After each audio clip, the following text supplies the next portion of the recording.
Hello and welcome again to our webinar today, where we will be discussing the past, present, and future of Svalbard as an international space of extractive economies, of scientific cooperation, and of geopolitics.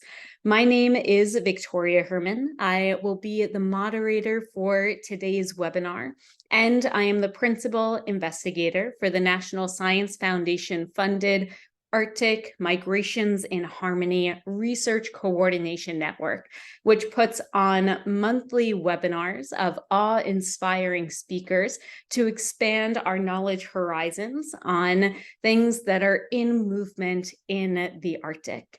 Today, we have an amazing speaker with us who I will bring up onto our screen shortly, Alina Bykova, who is a research associate and the editor-in-chief of the Arctic Institute.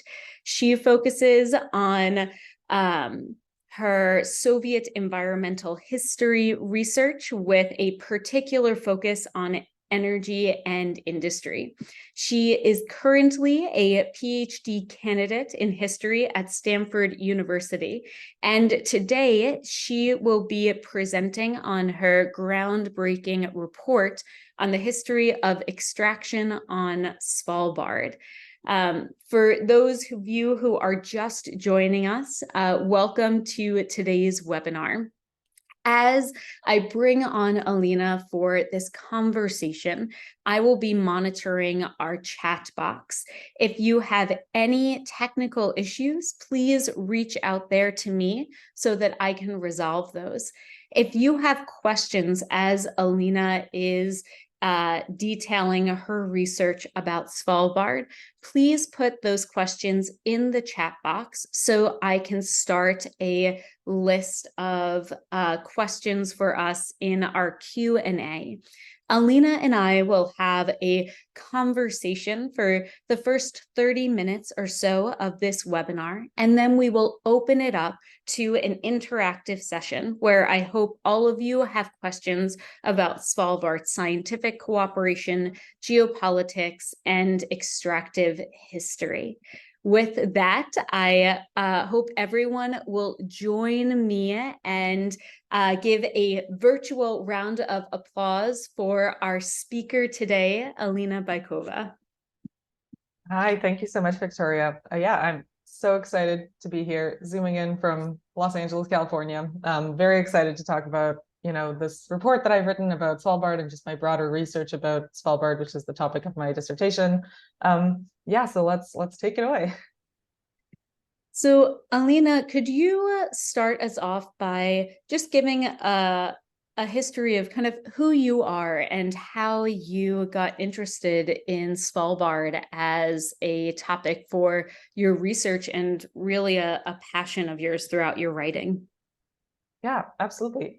So as you said, I'm a PhD candidate at Stanford University in history. My path to history was not, a super linear one. I did my undergraduate degree in journalism at Toronto Metropolitan University in Canada. Then I worked for 2 years as a breaking news journalist at the Toronto Star, which is Canada's largest newspaper. But I felt that what I really loved about journalism was doing the background research about stories and sort of going very in depth about the things that I was writing about. So I decided to go to grad school. And I went to a master's degree in European and Russian affairs at the University of Toronto. And when I was thinking about topics that interested me, I've always been very interested in human rights and social justice. So environmental issues in the former Soviet Union jumped out at me a lot. I was born in Ukraine, so I know a little bit about the region from just family experiences, things that I've heard. Yeah. And so I was looking around at environmental, issues, specifically in Russia. I was finding a lot of sort of Rust Belt areas and deindustrialized cities. And it led me to thinking through and reading a lot about how the development of Russian northern areas came about, especially under the Soviet Union, but even before that, during the Russian Empire. and why there are so many larger sort of cities in Russia, in these sort of very remote locations, because in many parts of the Arctic there are these remote sort of extractive regions, but they're not nearly as built up and urbanized in many ways as Russia. So I was very fascinated by this contrast. And then I had to pick a specific topic to write my master's thesis on. I was looking through, first of all, what was accessible to me as a, not very well-off master's student, but also what interested me. And I found this example of an abandoned Soviet city in the Norwegian Arctic. And this is Pyramid in Svalbard. So I thought, how did this come about? Like, how did this Soviet city end up in Norwegian territory? Why is it abandoned? Like, what happened? So that was the focus of my master's dissertation. I wrote about the sort of coal mining history of Pyramiden and how it relates to broader sort of Russian and Soviet Arctic development, and then the disintegration of many of these towns that were largely funded by the Soviet state and subsequently went bankrupt in the 1990s. Yeah, and then for my PhD, when I got into the program at Stanford, I was thinking through topics as well, and I realized I had a lot of unfinished business with Svalbard. I feel like I say in the report that I wrote, it's more than a binary between like Norwegian and Russian geopolitical competition. There's a lot of other stuff going on there that's really interesting, and I'm super excited to talk more about that. I also am really excited to talk more about that. And while some of us, including yourself, have had the opportunity to travel to Svalbard, I assume many of us here on this webinar have not yet been able to reach that northern archipelago.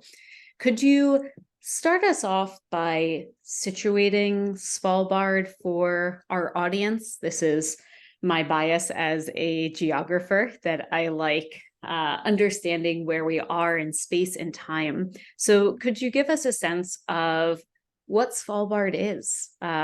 Who lives there? What is it today?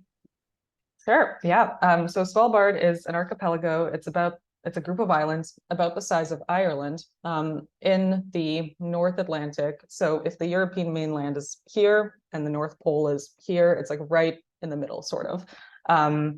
Yeah, it's about like 700 miles / 1,000 kilometers from the North Pole. It's like about a 3-hour flight from Oslo, Norway. It's one of the most accessible parts of the Arctic, and also like the infrastructure there is very good for having an influx of visitors, essentially. And if you visit Svalbard in the summer, you will see that, because there are researchers coming in, there are tourists coming in, there are cruise ships coming in that have like tens of thousands of people. So like especially Longyearbyen, which is the main Norwegian administrative center and tourist center, are very sort of well connected and ready for an influx of people, especially during the summer. And I want to get back to that tourism infrastructure, which is much older, I think, than many of us assume. Mm-hmm. But I want to first start with your report that focuses on these iconic moments in Svalbard's history. And you preface all of this by fronting the Svalbard Treaty. You call it one of the world's most remarkable international treaties, the most important treaty in the Arctic. Born in Paris in 1920, it comes a bit later than when Svalbard is first discovered by a Dutch explorer. So before we dive into how unique the Svalbard Treaty is, can you set the scene of what Svalbard was like for those first 2 centuries, from 1596 up to that 1920 mark? What was the pre-treaty archipelago like? Who was there? What was its economies like that ultimately led to the requirement of having that treaty signed? Mm-hmm. Yeah, absolutely. So Svalbard was discovered, the official narrative, which has been questioned and disputed a little bit by both Norwegians and Russians and people in between. But the sort of narrative that stands and is widely accepted as fact is that the archipelago was discovered in 1596 by Willem Barents, a Dutch navigator and polar explorer. And so during this time, Svalbard was used heavily by Danish, Dutch, and Basque the whaling industry. Also, the English were up there. So for the first few hundred years of its existence, or of its discovery, where people were coming there frequently, it was mostly used as an extractive base for marine resources. So lots of seal, walrus, whale hunting, lots of fishing. People were usually not stationary there, like they were not spending the whole year there, obviously because everything freezes over in the winter, and it's really hard to get to when the sea ice is locked. There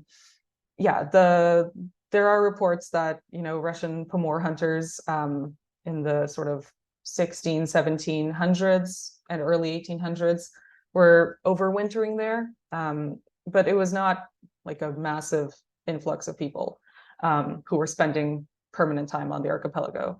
But they were, primarily sort of doing extraction from the sea and from the land. I think the situation changes a little bit then in the latter half of the 1800s. So in some ways, it's following the progression of the Industrial Revolution, where people had been writing for a while, like at least decades or centuries at that point, that there was coal on the archipelago. And then, of course, in the Industrial Revolution, we have this sort of race to find as much coal as possible and extract it as much as possible. The Norwegians, apparently, based on some archival research that I've looked through, they were very interested in finding coal on Svalbard because the Norwegian mainland does not have a lot of it. Coal was obviously a very valuable resource in the 19th century. So in the latter half of the 19th century, many people start coming up there prospecting for coal, and they think that there's going to be this Arctic gold rush where they're going to establish very successful coal mining businesses. Obviously, many of these people, who included British companies, American companies, Swedish, Russian, German companies, they were not thinking through how Arctic logistics work, how shipping works when it's ice locked for half of the year.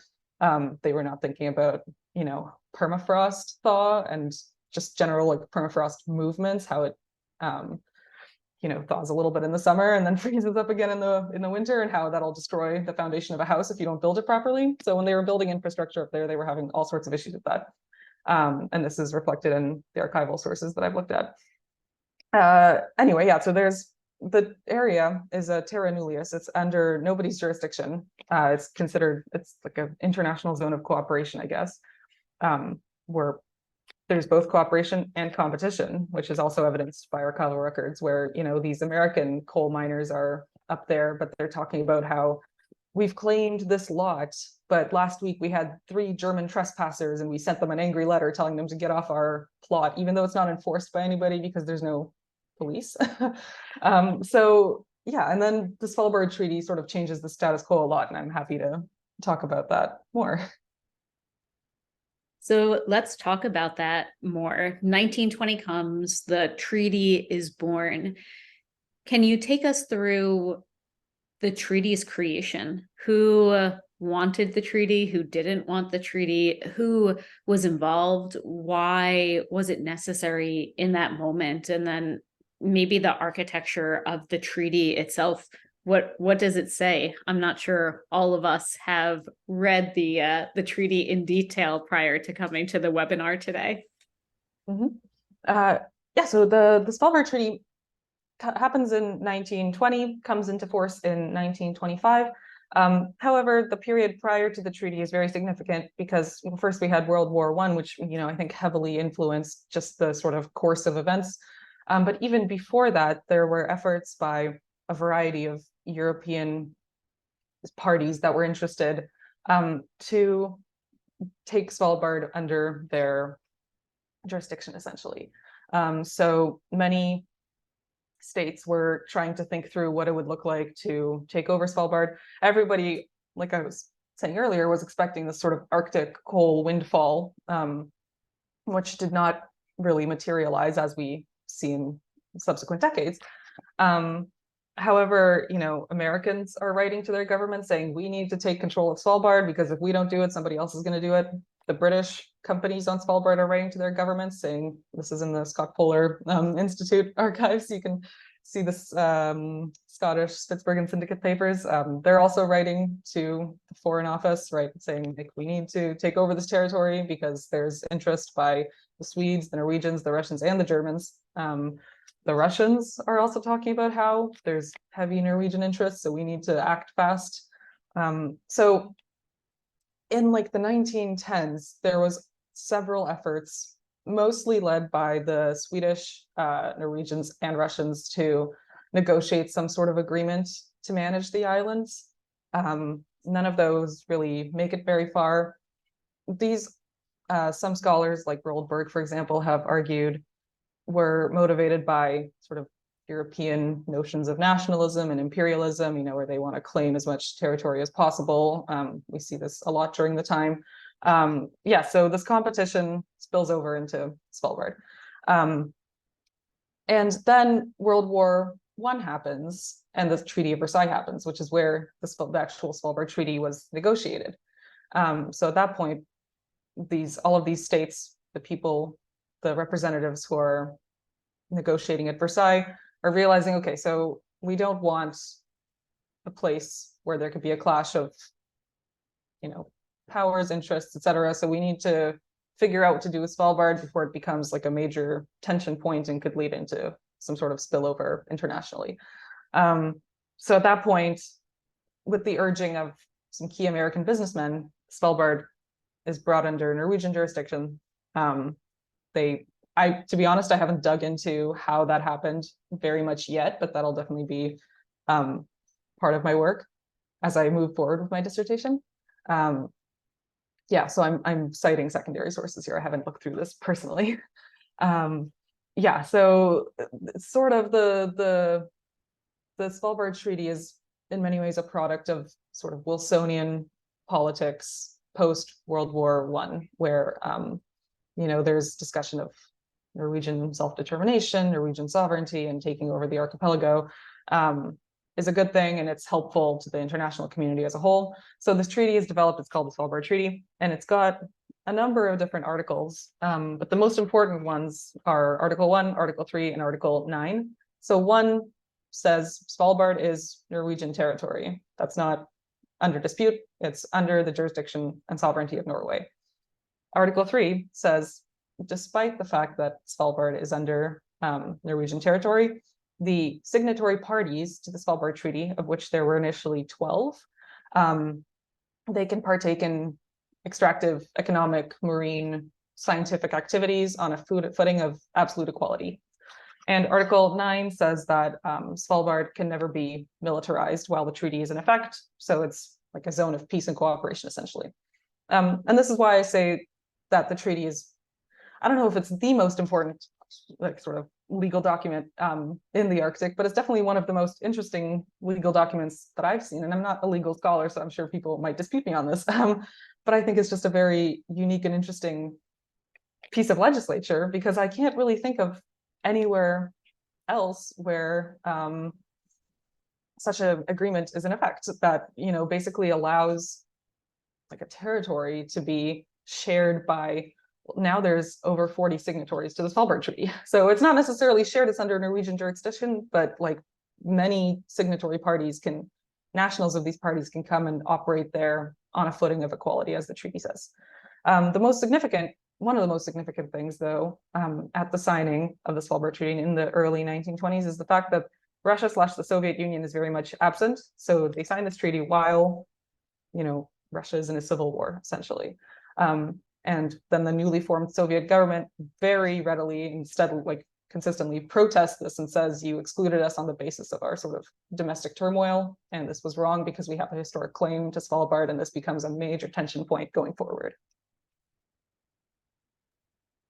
Wow, that's fascinating. And It's also fascinating that there were originally 12 signatories, and now that number is more than 40. And, 1920 was over 100 years ago now. A lot has happened. And unfortunately, we don't have the time to go in detail about that 100 plus year history. But I wonder if we can go through each of those three big and important articles that you highlighted and kind of how each of those histories have changed Svalbard, thinking about mining and extractive industries, thinking about scientific cooperation and competition, and thinking about Svalbard not being militarized and what that looks like today.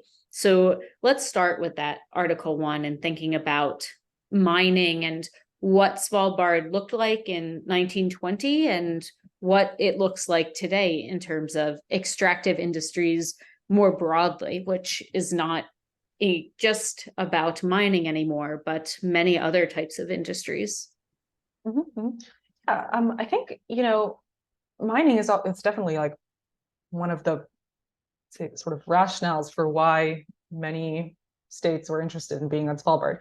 However, some of the writings that I've seen from that period, from influential sort of Arctic thinkers like Gunnar Isaksson in Norway and Adolf Hoel and some American and British writers as well, they were all talking about science too, because I think science and mining at this time, at least on Svalbard, are very closely linked, because you need to do the scientific prospecting and do the scientific expeditions to look for the resources before you can start extracting the resources. And also many of these scholars and thinkers and commentaries, they're talking through how science is it's a rationale to be there as well, and it's a point of legitimacy. So they're talking about how carrying out these scientific expeditions sort of gives them a purpose on the archipelago, gives them sort of it makes them feel like they have rights to the archipelago, even though this is pre-Svalbard treaties. Technically, nobody has rights to the archipelago yet. And they're using it as a basis to establish more coal mines and just talk about how Svalbard could be a benefit to their home countries a lot of the time.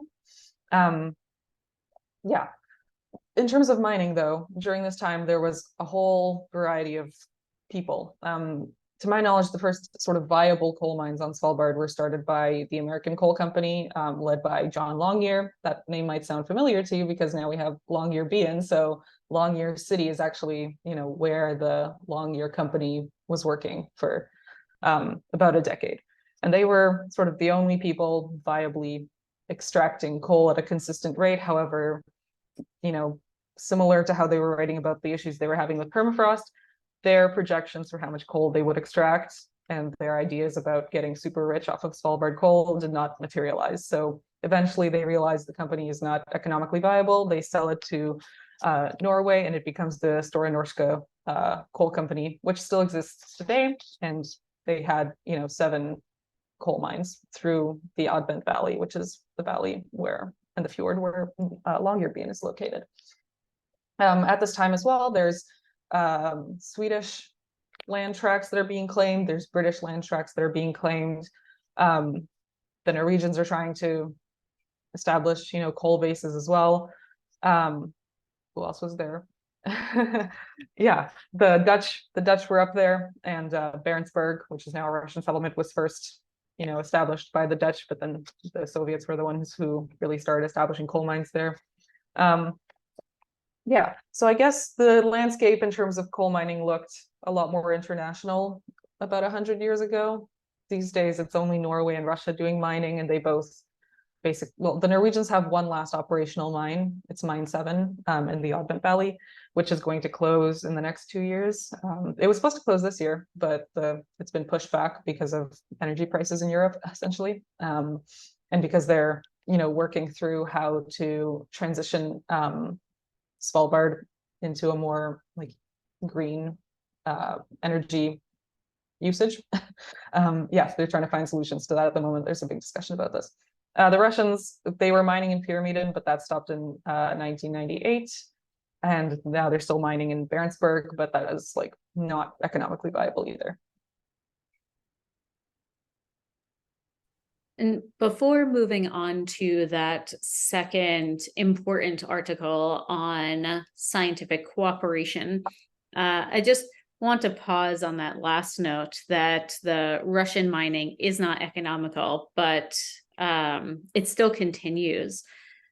From your research, why is that? Why is there such an investment by Russia on Svalbard in relation to coal mining?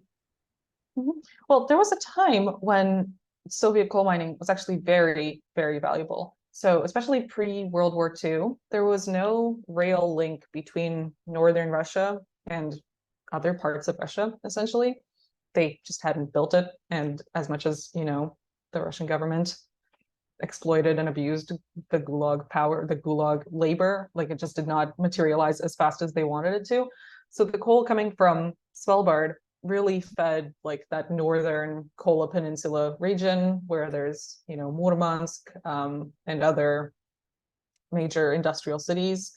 Yeah, so in Russian archival documents, you can see that the government is writing, this coal is absolutely vital. We need it. This is in the 1930s and early 1940s. They're talking about how like the city of Murmansk is really dependent on coal shipments from Barentsburg, specifically, well, mostly Barentsburg. Yeah, and you can also see this reflected in historical Soviet newspapers where they're writing about how this very like idyllic picture of industry, how Barentsburg is this ideal industrial outpost, and these big steamships loaded with coal are leaving and going to the mainland to supply the north with coal.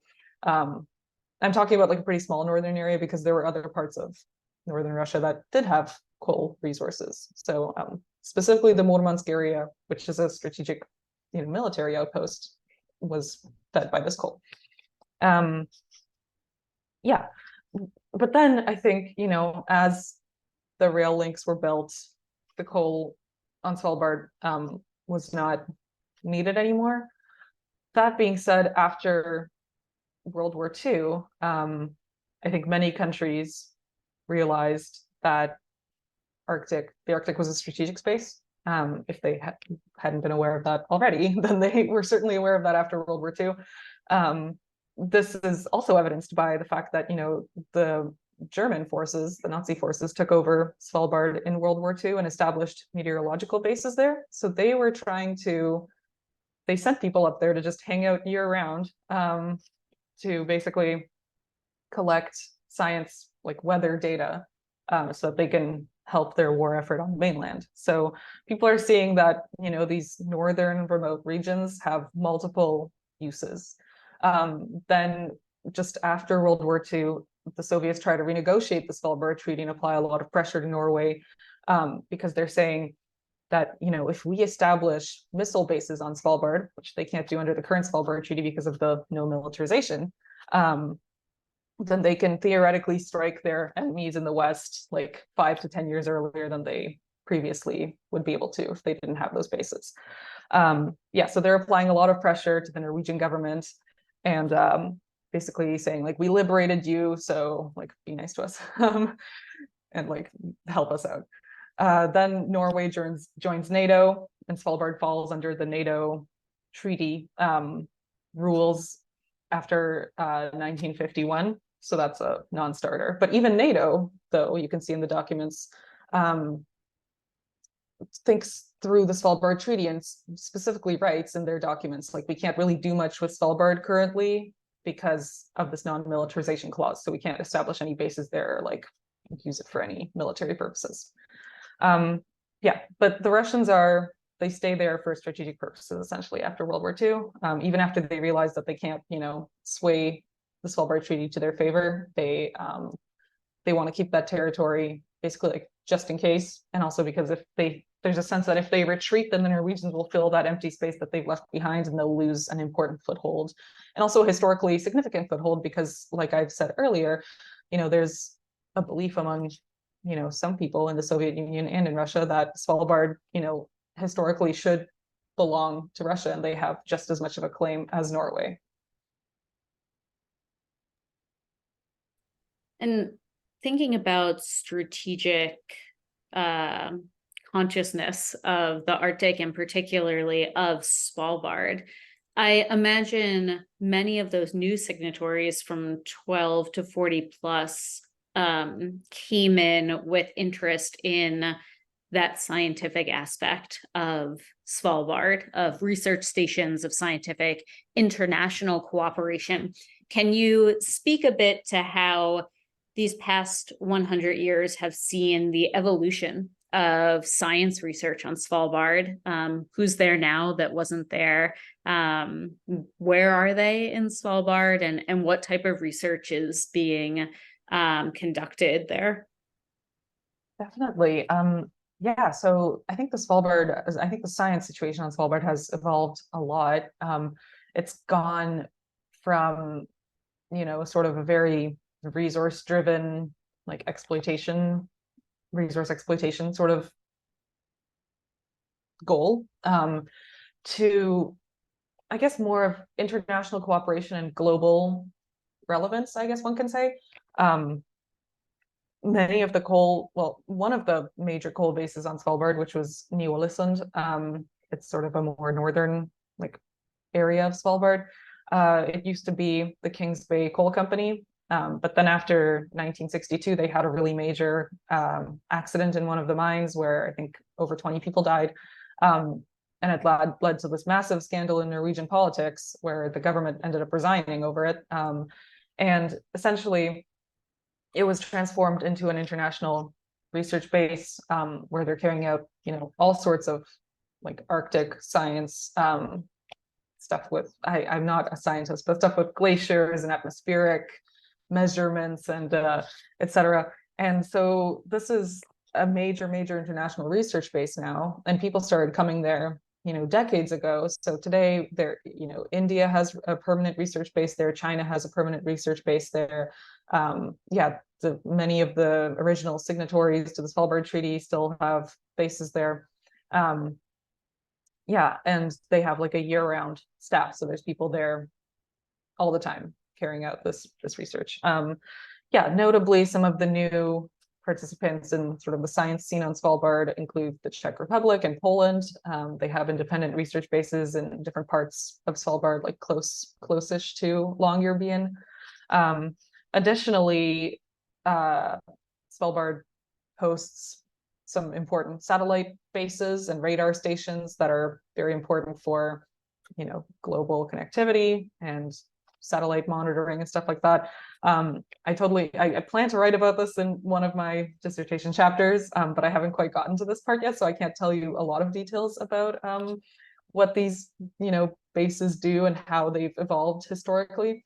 But I'm very excited to look into that. But I guess, though, the interesting thing is that the science, my dissertation is about extraction, and I call science as a form of extraction because still, people, similar to hundreds of years ago, people are coming to the archipelago to extract something. So before it was whale and walrus, products, and now it's scientific data in many ways. And nobody on Svalbard, you can't be born on Svalbard. They don't let you give birth on Svalbard. So I feel like it's just a very interesting dynamic where, things that are widely happening now, like the Svalbard aspect and tourism, are still sort of extractive in nature, I guess, because there's no local population on Svalbard. That's a really good way of contextualizing extraction from the island, that we tend to think of it as these more tangible resources rather than knowledge, data, and experiences with tourism. But as we rely less on the resources on Svalbard in tangible terms, we turn to this intangible, and thinking about what that means for the Svalbard Treaty itself and which articles become more or less relevant over time is a really cool way of thinking about this past, present, and future. And, I think that that leads us to our final important article, which is the non-militarization, and also this tension of tangible militarization, but intangible geopolitical competition, that just because there's no militarization or little militarization doesn't mean that competition isn't discursively very present in Svalbard. So I wonder if you can speak a little bit to how much Svalbard has changed from 1920 to 2023 geopolitically and through a more security lens. Mm-hmm. I think the most significant change, of course, was probably the Cold War, just in the sense that, there was obviously prior competition between Norway and Russia with regards to like resource extraction on Svalbard. But this obviously came to a head much more after World War II, just on a global scale. And and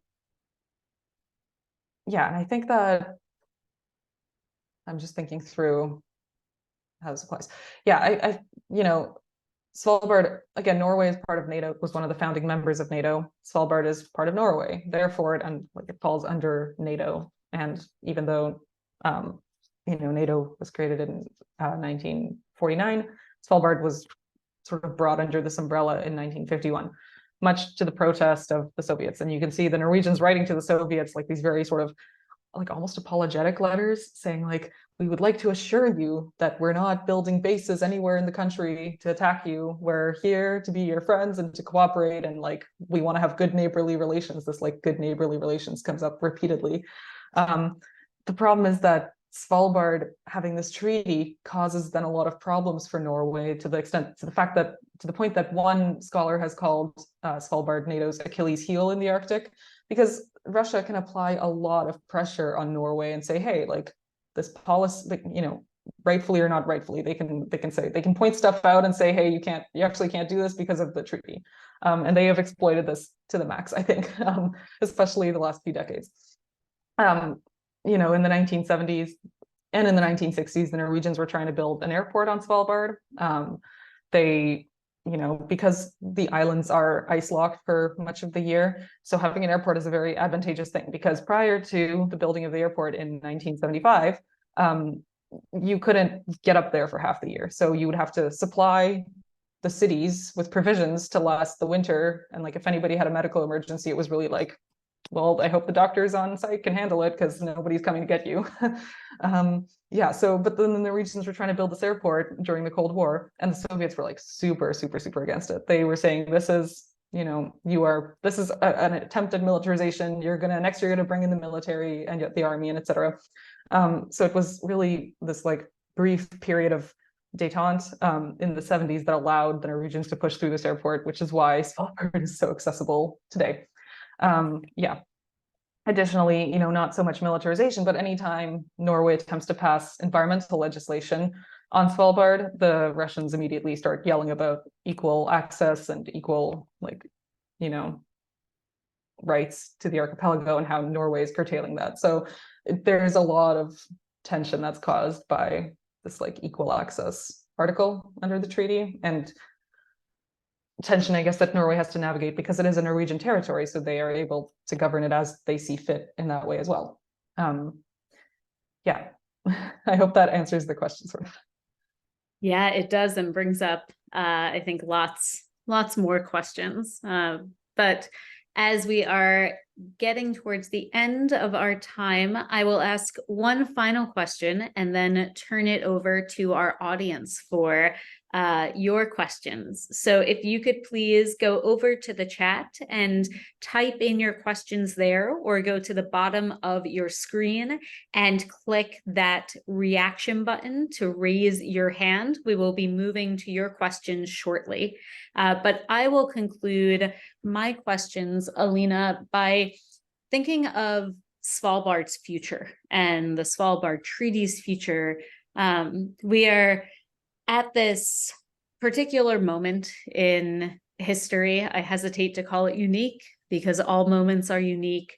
But it probably is one of those iconic moments that you have focused on throughout Svalbard's history, where Russia is waging war on Ukraine, where the Arctic Council was paused for, over a year. And there is much uncertainty about what comes next in wider Arctic geopolitics and for extractive industries like mining as we move towards a green transition. Could you give us your vision for what you think Svalbard will look like in the decades to come? What are some big changes, or what do you think will continue on as the status quo? For sure. Yeah, I think this is a really great question because, the situation in the Arctic is in flux. A lot of it is motivated by, just the really devastating impact of climate change that we've been seeing for a while now. Like, this isn't some future cataclysm, it's happening now. And it's really unfortunate. And it's already impacting Svalbard. Some scientists think that the archipelago is the fastest warming place on Earth. The Arctic itself is warming 4 times faster than the rest of the world. Winter temperatures on Svalbard have risen 7 degrees Celsius since the 1970s. So, like, in the winter, 7 degrees higher than usual, on average 4 degrees higher than usual. This is Celsius again. Obviously, this has just absolutely awful impacts on infrastructure and just life up there in general. In Longyearbyen, they're having permafrost thaw that's destroying homes. They've had to rebuild dozens of apartments. They've had avalanches that have killed several people. They had to move. They're moving their historic cemetery apparently because it's at like landslide risk. Yeah. So I think that the climate aspect is just really real and pressing and almost existential in some ways, because just life as people know it in northern regions is being very heavily impacted in the present time. It's not going to happen in the next decade. It's going to happen like it's happening now. And I think this has a lot of implications because you see many news stories that are saying, oh, the Arctic, melting is going to open up resources, etc. But I wish there would be more articles talking about how it's already impacting people now. And it's not just about this like distant race for resources with, oil companies, etc. It's about how people's lives in these regions in Svalbard and the broader Arctic are like already just being very heavily affected, and why this matters for the rest of the world. Because also, Arctic permafrost thaw is a major driver of climate change and the positive feedback loop. So this is, it's a big, big issue. In terms of, politics, I think that as long as we have this, I don't know, I'm biased being from Ukraine, but as long as we have this Russian government that likes to intimidate and apply pressure, they will keep applying pressure where they can, and Svalbard is one of those places. Last year, their Svalbard Tourism Council banned travel from Longyearbyen to the Russian settlements. And tourism was one of the main sort of methods of income for the Russian company on Svalbard, because coal mining, like I said, is just not profitable at all. They were making much, much more money from cruise ships and stuff. And now they're negotiating. So the Russians are saying, okay, fine. So we'll bring in flights of Russian tourists from the mainland to come visit the settlements. And the Norwegians are saying, no, you can't do that because of this, this, and this reason, like partially environmental. So there's a lot of negotiations about that. The Russians are now trying to open a base in Longyearbyen, which is a historic, well, it's like historically it's the Norwegian sort of city on Svalbard, but now it's much more diverse. Like half of the population there is foreign. And some people have written about this, including Torbjørn Peterson, who has a really great article about it. Yeah, so I think that, and the Russians are 100% able to go and open the space under the Treaty of Equal Access. So there's just this question of like, how will that change the atmosphere? How will that change the politics? Because up until this point, the Norwegians have been in Longyearbyen, the Norwegians and sort of everybody else. The Russians have been in their own like region doing their own work. But now there's more of a convergence because the Russians are trying to find ways to like continue to exist on Svalbard with all of these restrictions that are put on them. And whether those restrictions are rightful or not is up for debate. Yeah. So yeah, I just think that the situation is very interesting and it's evolving all the time. Obviously, there's still people yelling about militarization. When NATO wants to visit, the Svalbard is like a very accessible point to visit farther north areas like the North Pole. So when NATO wants to do a training exercise far north, they might stop over on Svalbard. Then people start yelling about militarization again. So there's just, I don't know, a lot of very interesting stuff happening. I think, I saw in the comments somebody mentioned the exclusive economic zone and the ocean resources, which is a really, really major issue as well. That's worth talking about, but it's a bit complicated, so I can't get into it at the moment. But that's also going to be a big problem, I think, as people continue to develop oil and gas in the Barents Sea, and continue to prospect for like oil and gas, because there's a major dispute about whether the economic zone around Svalbard is 200 miles or 12 miles, essentially, because the Svalbard Treaty was written before the UN Convention on the Law of the Sea, which established the economic zone. So anyway, it's a fraught issue, but I think the one major thing we can all agree on is that Svalbard is Norwegian territory. The Norwegians adamantly say this. Everybody else, adamantly says this. There's no like dispute about it, which we see the media writes about how, the Svalbard Treaty is under threat, and I don't think that's a thing at all. Yeah, but I think it's a zone of tension, but it's definitely Norwegian territory. Well, a lot to keep our eyes on in the decades to come as Svalbard continues to change geophysically and geopolitically. We have a plethora of questions that have come in from your fascinating presentation. I am first going to hand over the virtual mic to Jack, who will lead us off in our first question. Yeah, thank you so much, Alina. It was fascinating. I was curious. I read or heard somewhere that there's great interest in some of the historic structures left over from the whaling era that maybe they're culturally or historically significant, or maybe they're great tourism aspects that are at risk from the kind of permafrost thaw and climate change. And I was just curious, how active is that effort to save these things? And are there similar efforts gearing up to save some of the mining relics or even the abandoned city of Pyramiden? And do they have the resources to do this? I mean, who would pay for that? Norway, I guess, would have to. I'm just curious what you think or know about that. Yeah, thank you very much for your question. Yeah, there is a heritage law on Svalbard, which basically says that you can't touch stuff built prior to a certain point. I think it's either the 1940s. I have to look this up. I can't remember the date exactly. Yeah, so, but it's definitely like pre-1960, if you're thinking about ballpark. This actually causes a lot of environmental issues because many of the coal mines in Advent Valley specifically were built in the prior the heritage law coverage period. So cleaning up these coal mines then becomes an issue because, like, what are you allowed to touch? What are you allowed to remove? What are you not allowed to move? Can you move it temporarily to put like a cement block so water doesn't leak in there and cause acid mine drainage? Like we don't know. So people are actively working on this, and the Norwegian government led a very, like, I would say, a good effort with the Svea mine, which was historically a Swedish mine that was then bought by Norway, and it was probably like the most successful mine in terms of output and money on Svalbard. So they closed it 1 or 2 years ago, and they led this massive remediation effort where they kept the historic buildings that are protected by this heritage law, and they are now being used by UNIS, which is the university center on Svalbard, for research purposes. So people can go and stay in those buildings when they go out there to take measurements or whatever they're going out there for. But then the rest of the mine has been like sealed up so that it can't leak heavy metals and stuff into the environment.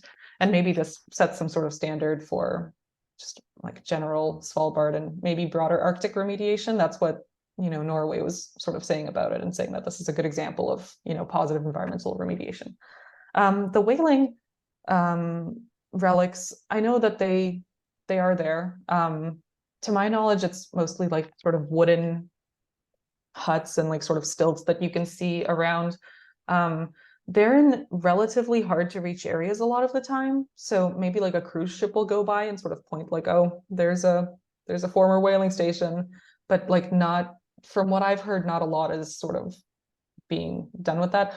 Although there are sort of archaeological exploration and digs and things happening and have been happening the last few decades, where people have been looking at, you know, the remnants of Russian settlements, the remnants of other settlements.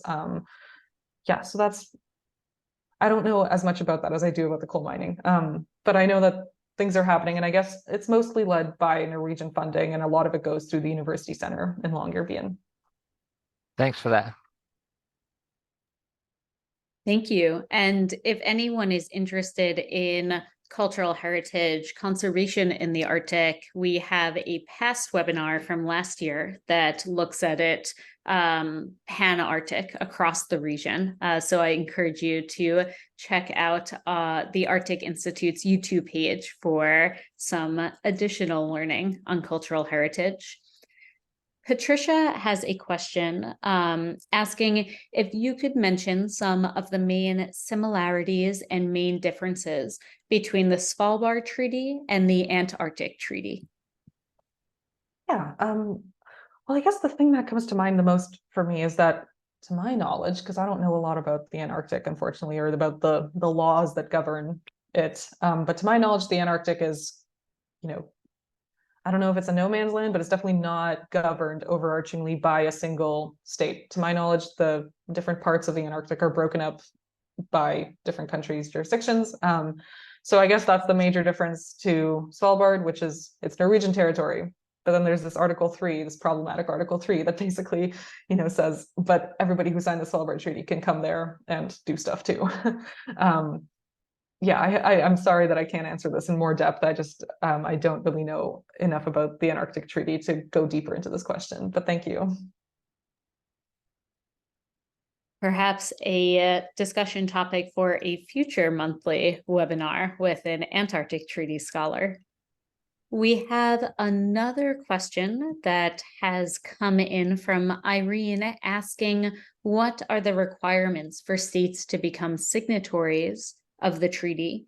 And does the treaty extend to the EEZ, or Exclusive Economic Zone, and the continental shelf, which are off the island, so 200 nautical miles off the island?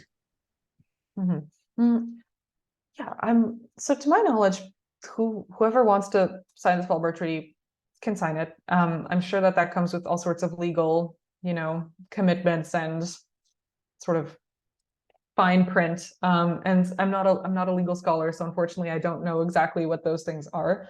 I know somebody mentioned in the comments, and I've read about this recently, that Turkey is hoping to, you know, ratify their signing of the Svalbard Treaty and become a fully fledged signatory this year.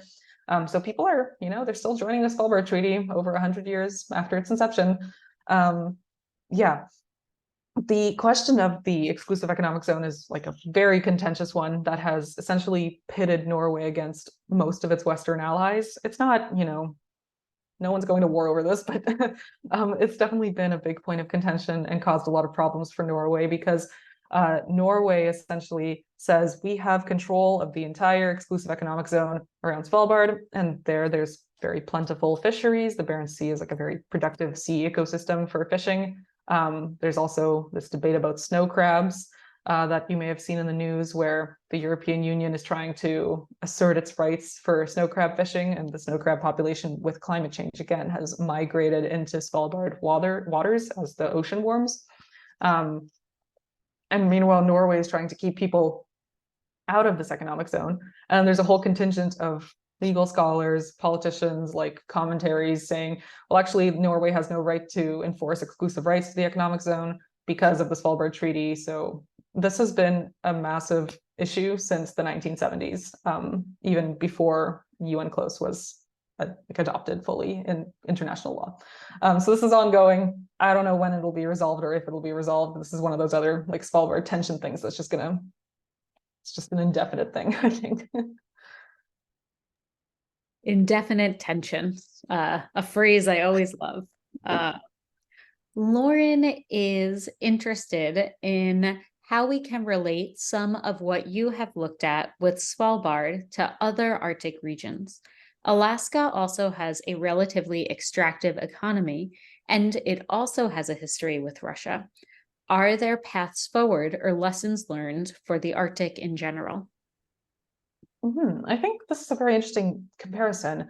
And I guess in this case, two major things stand out, which is that Svalbard does not have an indigenous population. So, you know, when we look at pretty much the rest of the Arctic, it's not only sort of national political movements that are relevant, it's also the indigenous presence and the indigenous cultures and traditions and histories of people who have been there since time immemorial.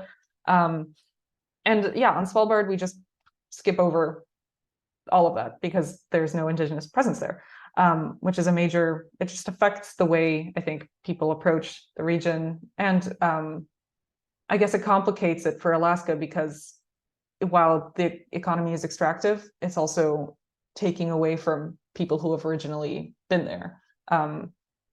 I guess the other complicating factor is the fact that there's a historic Russian presence, a very colonial Russian presence, yet it was sold in the 1800s to, the United States. So there's a specific sheet of paper basically that says Russia has sold this territory to the US, so Russia has no claim to it. The situation on Svalbard, even though, like I've said before, Norway has unequivocal sovereignty and jurisdiction over it, is a little bit more murky because then we have this, again, troublesome Article 3, under which Russia can sort of push as much as they want or as much as they can, or as much as they see fit, and cause problems and say, well, actually, Article 3 says equal access. Actually, we've been here historically, so we deserve a say, things like that. So I guess those complicate the situation. But I do think that, Svalbard fits into a broader history of what some people call the Arctic as a backyard, or like the Arctic as a region that has historically been exploited as a base for extraction by largely Western powers. And it's continuing to in this vein, because when we see all these news articles about the rush for Arctic resources, they continue in the same vein as the prior 100, 200, 300 years of exploitation and extraction. So the Arctic is still not seen as a region where people live. It's seen as a region where people from the south can come take a bunch of stuff that's valuable and leave and not, contribute to the region. So I guess that's something that I think about a lot when I work on Svalbard issues, and I think that people should keep in mind when they work on other parts of the Arctic. We have one final question, unless anyone has any lingering questions in our audience that they want to ask Alina. Patricia says that it was a great talk, and that they would like to know if there are any current research connections or agreements connecting with Antarctica, considering the geopolitical and ecosystem service similarities. Well, to my knowledge, the Norwegian Polar Institute runs a lot of initiatives on Svalbard. They're involved in the research bases on Ny-Ålesund. They're involved with the University Center on Svalbard. So, again, like just sort of Norwegian state and educational research cooperation. And they have a lot of initiatives as well in Antarctica, to my knowledge. Again, I can't speak a lot to Antarctica in general, but I know that those initiatives exist. And so I guess the Norwegian Polar Institute might be sort of the connecting thread. Yeah, and for people interested in archives, they also have a great collection of archives. Yeah, I hope that sort of answers the question a little bit. And I'm very sorry that I can't answer it more in depth, but I think, yeah, I feel like there probably are a lot of similarities to conducting science in these sort of very remote, cold, sometimes inaccessible regions. Yeah. With this interest in the Arctic, Antarctic polar connection, I may search for a future discussion for a webinar to connect the two poles. But for now, I invite everyone to please join again in giving a huge, huge virtual round of applause. Thank you so much, Alina, for a riveting discussion. I learned so much about Svalbard's history, how it came to be what it is today, and where the archipelago might be going in the future. Lots of questions still to uncover, and hopefully lots of answers for all of us to find.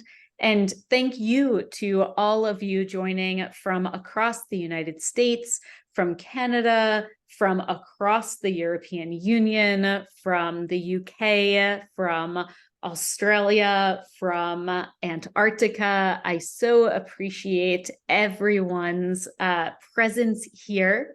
We host monthly webinars at the Migration in Harmony Research Coordination Network. Our next one is on October 31st, which will be about EU policy on the Arctic and about the perception of EU residents and their Arctic identity. We will have two speakers who will be showing a video of asking EU representatives and EU researchers at the Arctic Circle conference in Iceland coming up about their perceptions of being Arctic nation states and being observers to the Arctic Council, and then a lively discussion about what that means for geopolitics, for governance, and investment in the North. We will also be having webinars later this year on the migration of mosquito-borne diseases into the Arctic and recent developments towards local and Inuit-led partnerships to advance prediction of underwater noise impacts to Arctic marine wildlife. I hope you all join us for those, and I hope that you will join our Migration in Harmony Research Coordination Network so that we have the opportunity to connect not only virtually, but in person in the year to come. Thank you all again, and I hope you have a wonderful rest of your morning, afternoon, or evening.